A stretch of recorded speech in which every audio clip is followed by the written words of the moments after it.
All right, I'll keep on rolling.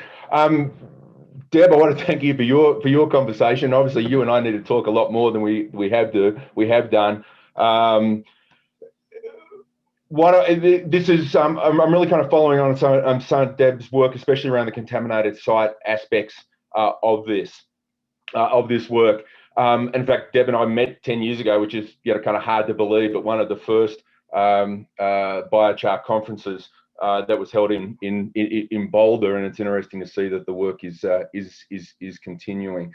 And really, what I want to do is a bit of a retrospective on kind of some of the work that we have been doing over the 10 years since we did Hope Mine. Now, I'm sure everyone has seen this particular photo at some point in time.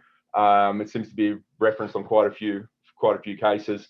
And a lot of the sites that I'm working on are similar to what Deb was just describing, and the photo on the left is a classic example of this. Low organic matter, low nutrient, low energy cycles. Within these systems, there is the potential for metal contamination.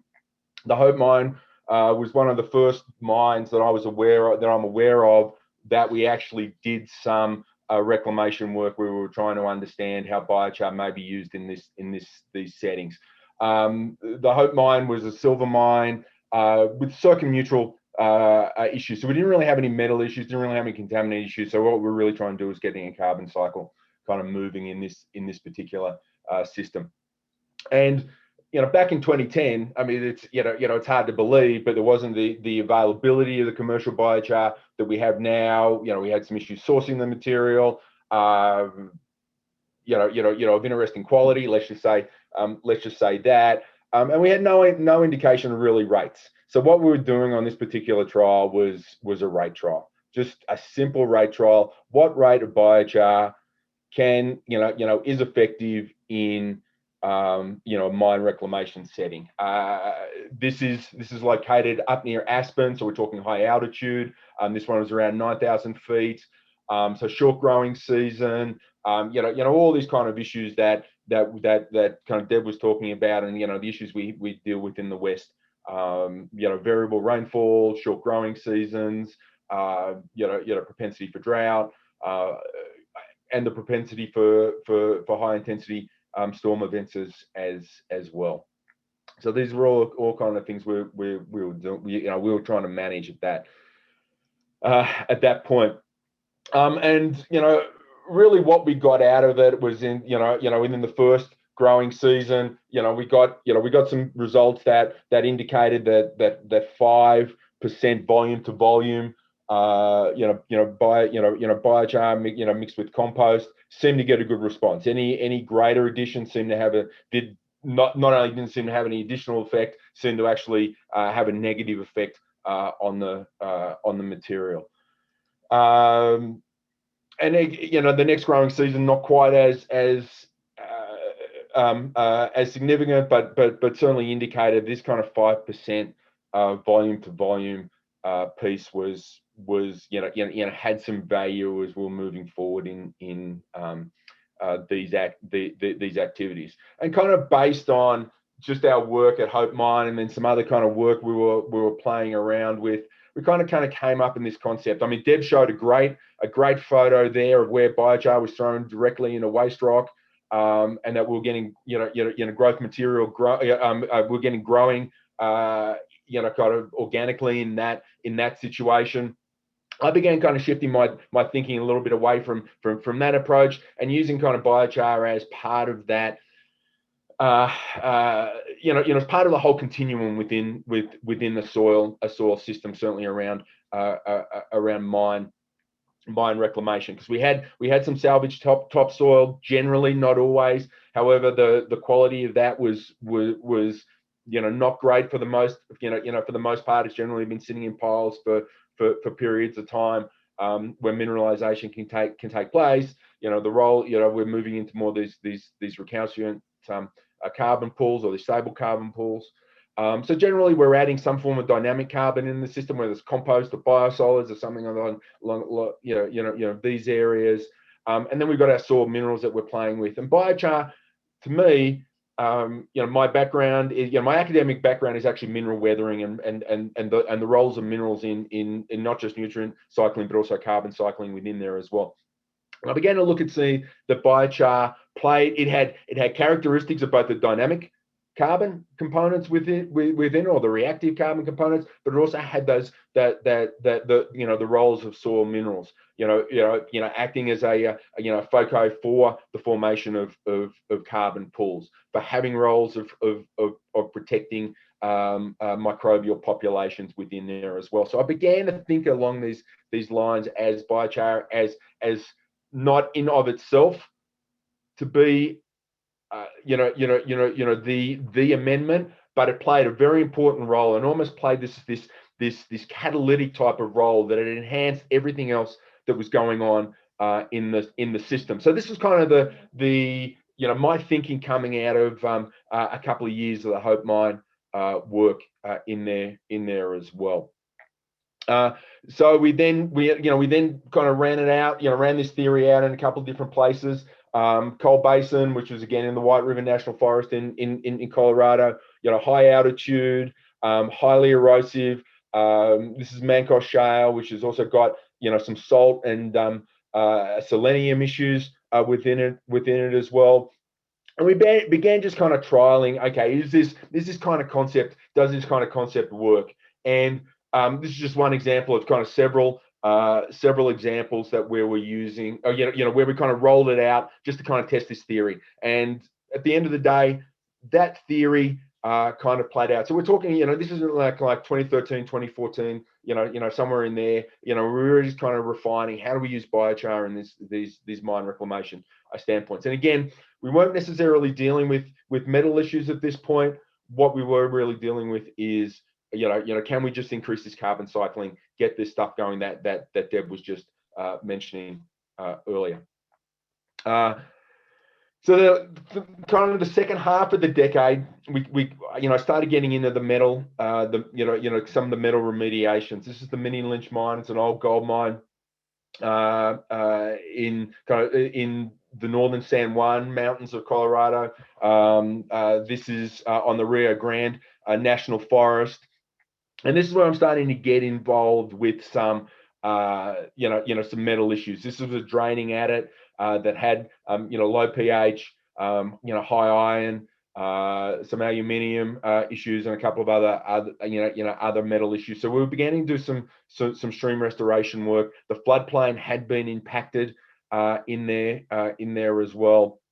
So again, we started looking at not just kind of the engineering solutions to dealing with controlling the flow, but also working on how do we manage some of these issues around around the metal issues and the metal impacted floodplain that we had. And again, the photo on the left kind of indicates what we were starting with, and the photo on the right was kind of where we were in the first year of reclamation.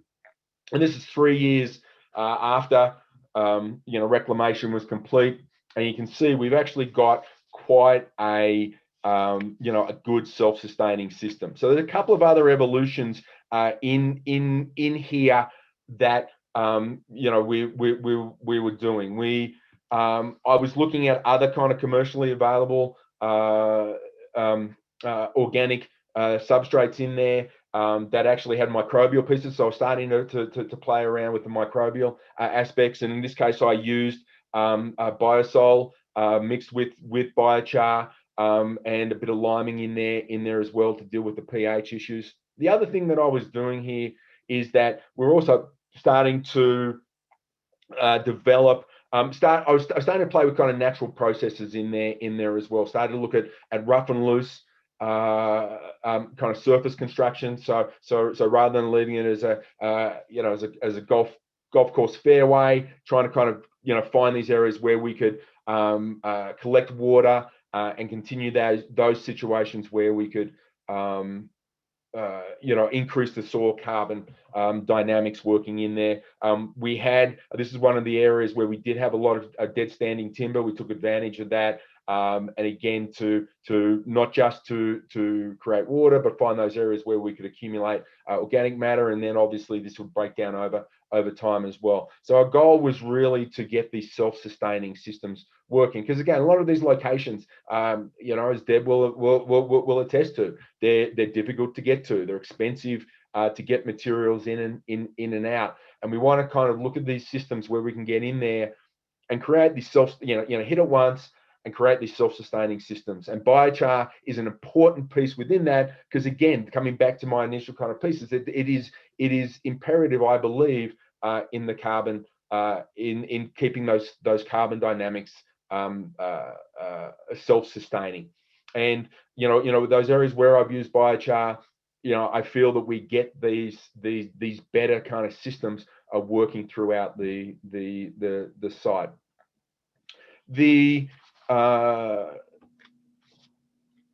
And this kind of then brings me to my next and most recent challenge, which is this is in the Arapaho National Forest, again within Colorado. This is high altitude. This is at 10,000 feet. These were some dispersed tailings from a gold mine that had. These were situated in the headwaters of a drinking water supply for the town of Georgetown here in Colorado. You can see the headwaters just to the just in kind of the distance of this of the site. And this one we did have some very real chemical limitations. We had low pH, we had high metal concentrations, and this was on top of just the logistical issues we were dealing with.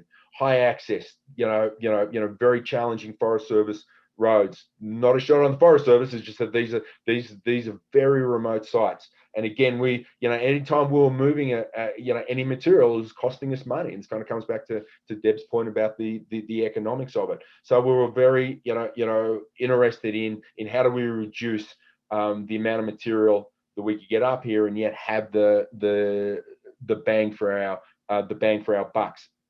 And this was a site actually where we did that chemical testing that Deb was talking about. We grabbed samples, we did chemical analysis, we did lime addition rates, because we did need some lime in order to do some pH adjustment on this material. We ran different organic amendments within there. We did some seeding, just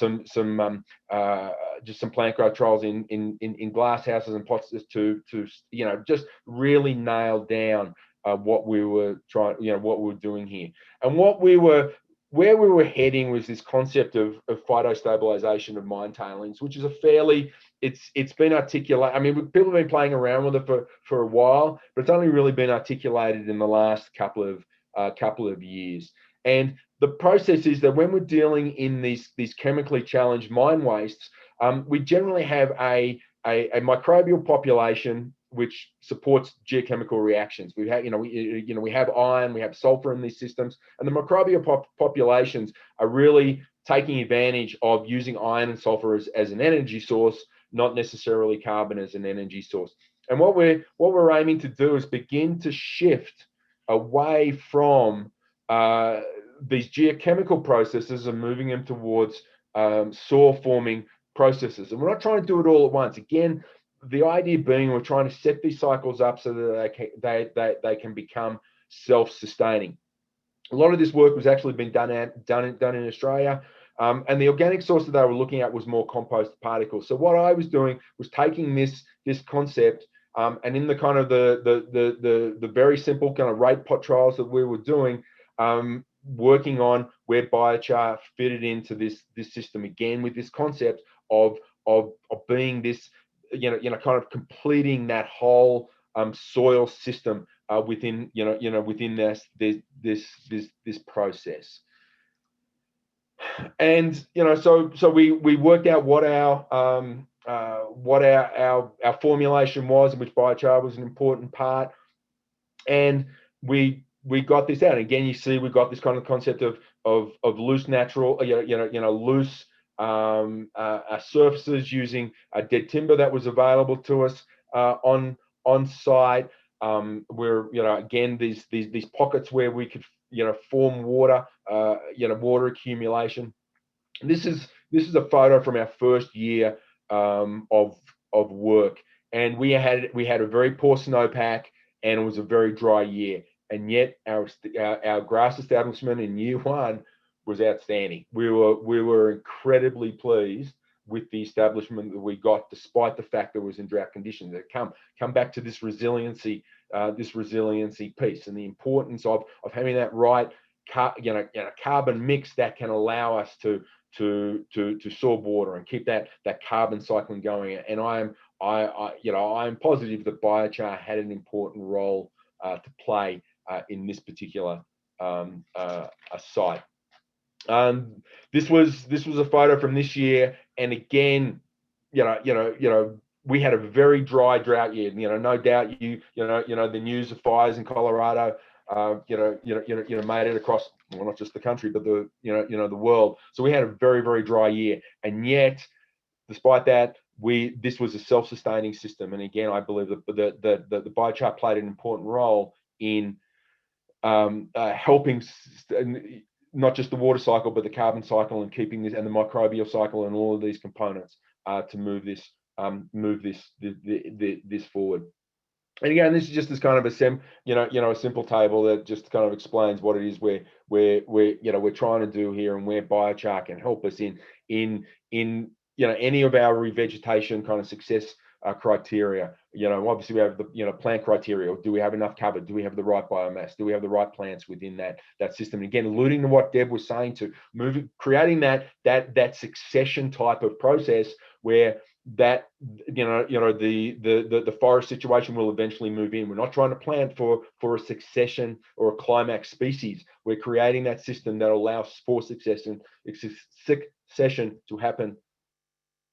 I got caught up on the word succession, but for that to happen naturally. And again, we're kind of looking at these soil criteria too, and I think biochar is important in this, in terms of increased soil aggregation, proper use of water, keeping water on the site for use, and not for not for runoff, and then helping in the metal bioavailability pieces within that as well. And then with also in that the microbial criteria that we're looking for, we're beginning to move towards these heterotrophic microbial pieces. That is what we're looking for in these systems. And again, I believe that biochar plays a very important role within this place. The last thing I just want to kind of touch base on is some of the other work that I'm doing with a group out of California, where they've developed a biodigestion process. We're looking at taking mine waste, mixing it with biomass to create a biomineral fertilizer, and they're getting very, very good results in there. One of the pieces, though, that I think they were missing, and that I've been able to support them in, is adding biochar within the system. And again, when we see biochar added into this system, where we're taking mine waste, biomass, and microbials, again, we seem to be getting a more resilient and a more efficient process. So this is an interesting task, and I'm actually working with a couple of mining companies where we're trying to figure this particular piece out. But again, I believe biochar is an important piece within that. Within that, and as I said, again, we're getting field trials, showing promising pieces within within this area. We've started, or UC Davis has started a 2-year trial to really try and understand some of the mechanisms, and which water use is an important piece of that. So again, this kind of plays on Deb's piece in there, where how do we take this waste material and add value to our components? And as Deb said, it takes a village. A couple of people I do want to thank within this thing: Morgan Williams and Jonah Levine, who collaborated with me on the Hope Mine. I'm sure both parties are well known to this community. The Forest Service down here in Colorado has been very supportive. Brian McMullen, who's the soil scientist in the White River, and kind of pushed to help us get Hope going. Trey Skillen in the Arapahoe National Forest has been key to help us in some of this other work, including the Waldorf work. Trout Unlimited has also helps find funding to work on some of these abandoned mine lands, and then early discussions with Chris Peltz about some of the findings help refine some of my early thinking around this. So with that, I'll send it back to you.